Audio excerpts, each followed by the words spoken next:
Hey. How are you doing? I'm alright, how are you? Yeah, I'm okay. It's been a ridiculous day, really, but yeah, I'm all right. Yeah. Do you follow cricket? Um, sometimes sit with my dad and we talk about it. How's it going? Mental, just insane. It was all over in 2 days, and so it's just, Yeah, it kind of mirrored the rest of the things that were going on. I don't know, in my life anyway, was this insanity of the cricket was like a mirror, mirror for the insanity of life. Welcome to Interval Interviews. This is number 22. Where are you in the world, Corey? I'm in Derby, Right. in the middle of England. You've played quite a lot of Scotland with Gio and Raymond and George and all those guys. Yeah, for over the last few years. Yeah, and that's been magical.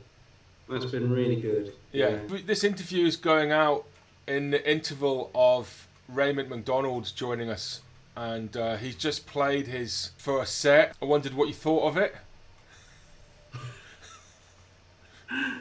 Well, if it's Raymond, it'd be magical anyway. I'm interested to know how you got into improvised music and the vibes and everything, and how did you get into it all? Okay, so I was doing French listening for my 16 plus, and I was using shortwave radio. And, Wow. And I happened upon this concert of Jessica Williams. Okay. Playing Mood Indigo. Okay. I had never heard music like that in my life. I was blown away. From that moment, I was just fired up. And then I started my A-levels and I bought this book. Oh, okay. And this is the book. And then I came across this page. Wow. With Orphy Robinson. Yeah. British vibist Orphy Robinson has restored a drummer-like vigour to vibes playing with influences derived from funk and African music. Now, it actually completely and utterly fired me up.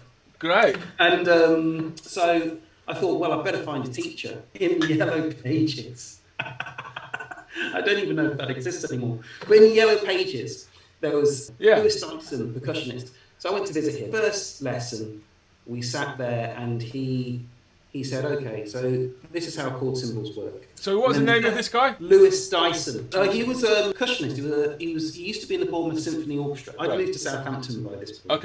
Okay. But yeah, so first lesson, this is how chords work. You've got to have the stroke, arms out, on a snare drum, wrist up, wrist down, wrist up. And then the second lesson, he started talking about Beethoven. All the way through. He just talks about Beethoven, smoked his pipe and talks about Beethoven. Then the third lesson talked about being a musician and musicianship. And you still had you hit the vibes yet? No. The fifth lesson, he comes up to me, he says, okay, here's Gershwin's Funny Face. Okay? And we're going to play it. You're going to play the melody. Okay. He says, here's the melody, plays it to me. And then I said, okay, right, fine. And then I played the melody. And then on the fifth lesson, he said, okay, so look, you can hold 4 sticks if you want, but you could actually just do it with 2. And then he said, I'm not teaching you anymore. Okay. And I was like, what? And then he said to me, there's this gig. You should go and do it. And I said, but I don't know what I'm doing. And he said, don't worry, you'll work it out. And it was a gig with Southampton University improvisers. Okay. And Steve Noble was the guest. Okay, I know Steve really well. Yeah. So wonderful. That was my first gig. So that's how I got into After your 5 lessons? Yeah. Wow. So would you recommend that teaching approach? Yeah. It was great. So you sort of discovered jazz on a shortwave radio. You kind of found it as if it was coming from outer space. And then you learned in the Yellow Pages, and you got this gem of a really eccentric left field teacher who sort of mapped it out in 5 lessons and then gave you a gig. Yeah. The other thing that I was doing alongside that was I was going to the library. Did you have a set of vibes? No. Okay. My dad plays the vibes, and I grew up in a house with a set of vibes in it, and I got given his set.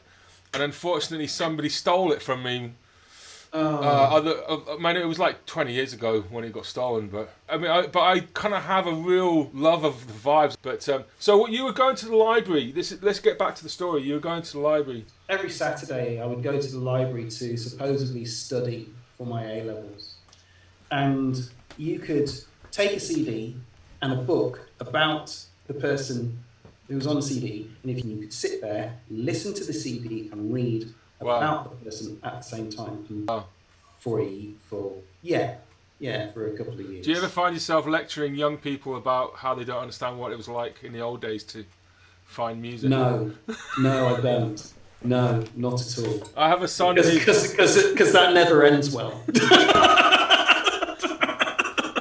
Well, I have a 23-year-old son who's a very good musician, and I had to try and explain to him how to find music was a completely different thing then. You know, you had to search for stuff, or you couldn't just find it on your phone. Well, in bed. It's hard though. Like I've been thinking about this a lot. So the way that I found out about a lot of music was not only just the library but also the radio. So Humphrey Whistleton, as I'm sure you know, had an amazing radio show on Radio 2, and I taped that program. I taped, and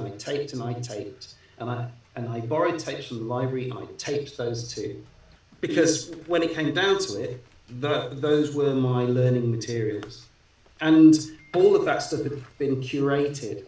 It'd been selected by somebody. And now there's just millions of stuff out there, and it's a different challenge finding what's good and what you like and stuff.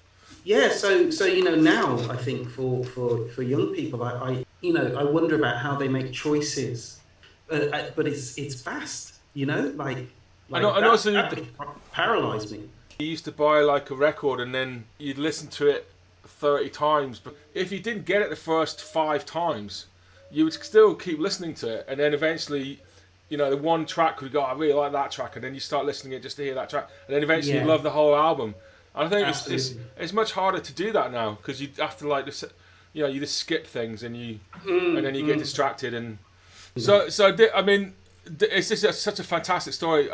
You've stopped doing live gigs, and if you're up for talking about that, I'm interested to know why you've chosen to do that. I'm absolutely fine to talk about that. Yeah. So it's hard to know where to start, really. But, it's not just a marketing ploy so you can make a comeback and God, no, I'm not coming back. The only condition for my coming back is if all of the racism that's in the jazz scene at the moment is removed. Okay. So that's not happening anytime soon. Yeah. So I think I'll be sticking around at home. So it's not necessarily the easiest thing to talk about. Well, it's relatively easy for me, but in terms of talking about it, I'm always surprised that people are surprised that racism happens in jazz, which has its roots as a commercialist music and has had racism and capitalism sewn into its entire structures in terms of recording. If you think about the first to make a record that sold commercially was a white band, even though black musicians have been cutting wax cylinders for personal use, for 20 years before. Once you start from there and extend, then racism in jazz is really easy to see. Yeah. But around about 2014, I thought to myself, you know what, something is not making me happy. And I had a really long look at what it was that was so traumatic about making music. Do you mean like being a musician as a sort of identity? No, just as a job. As a job, okay. Yeah, my job. Basically, it's me saying my job. What is wrong with my job? Yeah. And so I looked at my job. Is it traveling? No, it's not that. I like traveling. Is it playing? Well, playing's okay. Is it dealing with X, Y, Z when they, when I get objectified, people pointing at my feet, because I play barefoot because it's comfortable. People using racist slurs at me, people not turning on the mics because I'm only there to be looked at. Fuck. Like, yeah, all of it. And I just thought, you know what? I could probably do without that. And it was always the live gig situation. So I just said, right, okay, I need to put something in place because that's going to be really hard. Because a lot of my identity as a musician was playing live, as it is for a lot of us. Yeah. For me, personally, if I'm going to have any semblance of personal calm, I have to be able to say to myself, it's time to walk away. If I see something's happening here, I'll just walk. So I set myself an end date. I said, I can't rush into this decision. So I set it in the future, 2019, 23rd of March, 2019. How long before that date did you make that decision? 4 years. Okay. Wow. And I started pulling back. Not many people noticed, but I started pulling back from playing over 4 years. The plan wasn't to stop being a musician, it was to stop playing live. That's correct. And now you're producing a lot of stuff recorded, and so are you finding this new, you're a year or two into it now, are you finding that you've got enough outlet for yourself as a musician? I guess the pandemic has changed it all anyway, so because no one's doing this. Yeah, well, kinda. I mean, the thing that as I started receding over those 4 years, both hairline and jobs, but I actually got back to doing what I used to do, which was making music, electroacoustic music at home. Yeah, that's another amazing, really, it's a really powerful story, and it's got a lot of levels to it. Do you feel like 100% sure that's how you want to proceed now, or are you gonna see how it goes? Well, it's been interesting. So I stopped 23rd of March 2019. Exactly a year later, the whole country went into lockdown. Yeah, exactly the day. That's amazing. That's ridiculous. Yeah, to the day. Well, so you basically did it for obviously completely different, very deep personal reasons, but you kind of made a shift that everybody else had to make for different reasons later. Yeah, they're having to make now. Yeah. And I'm incredibly pessimistic that the British and Irish jazz scenes will have the amount of self-reflection required to do anything about the racism that exists. So, no, I'm not coming back. Do I want to be playing for racists? Nah, I don't think I do.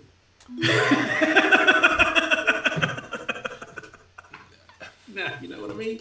I know what you mean. Yeah. Do you know what I mean? Yeah.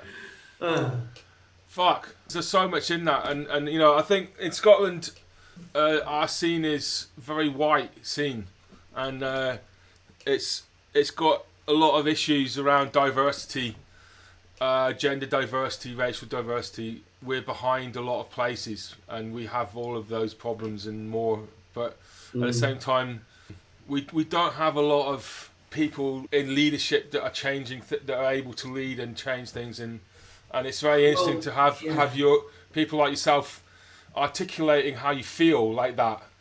And it's a very powerful kind of set of statements. And I think we all need to really, it kind of makes you just go, I need to go and think about that really deeply and work out how, I'm not. It's not as if I've never thought about it at all. At all. No. But it does really make you stop and think and go, that making someone like you want to stop playing completely is really it's a fucking huge thing. And I would say to that I am probably not the only person. I'm just the only person you know, and that's the problem. The problem is I suspect that there are a number of people who have pulled out of it. You go, oh, so where's such and such? They've just stopped. Oh yeah, they're working somewhere else now. Oh yeah, they just didn't want to be a musician anymore. It's hard enough thing to do without having to deal with racism. if you're having to deal with racism on top of that, particularly because, and especially because of the nature of the music and its history and everything else, that must be, you know, enormous. There's these things that need to be addressed, you know. Massive things need to be addressed. The final thing I wanted to ask you about is Freeness, and I haven't listened to it nearly enough, but I think it's absolutely wonderful, and it's kind of revolutionary having somebody playing such a mixture of really interesting cutting edge stuff from around the world that's maybe you'd never hear otherwise, a lot of it. Yeah. It's really great. It's really great. A lot of that it goes kind of credit to my producer, you know, Rebecca Gaskell, right, and sometimes Gabriel Francis. I pick some of the tracks, and they pick the rest. But what they pick is just amazing. So Reduced Listening phoned me up and said, "Oh, we're thinking of doing a radio show about improvised music. Do you know anybody who would like to do it?" And so I gave off this list of names. And then they phoned back and said, "Would you like to do it?" I was like, "Oh, okay. That's great. Yeah, I'll give it a go." And then I gave it a go. And then they were like, "Yeah, it's great. Okay." And then the BBC listened to it. And I think they kind of wanted me to focus a lot more on the London thing. But then I showed them this thing that I built, Tom Ward, called the Rhizome, which is like a living snapshot of improvising musicians in Britain and Ireland. Okay. And it kind of explodes. I said, okay, so this is kind of an estimation of everybody. And then I reduced it down to London. And I said, so do you want me to talk about these 47 people, or do you want me to talk about 1,400 people? And it's actually nice to have a job where I basically listen to music and then I say positive things about that music. You know, the world needs that. People being excited and positive about people taking risks and doing something pure, you know, like that. Absolutely. And, you know, the excitement in the method of making music, it's a method-specific show. So if you improvise... That's one of the things that I loved, how diverse and broad stylistically it was, and it's really great. I mean, you should be very proud of it, I think. So. Oh, thank you so much. I mean, I'm learning a lot as well, you know? Like, there's some music I'm like, what is that? I don't know what I'm going to do with this, because everything that you've said is really great, and so I'll have to find a way to put it all up somehow. But thank you so much for A, doing the interview, and B, doing the gig, and looking forward to playing with you a lot next week, and you meeting the guys in the group. Corey, thank you so much. Hey, no problem. See you soon. See you soon, aye. All right.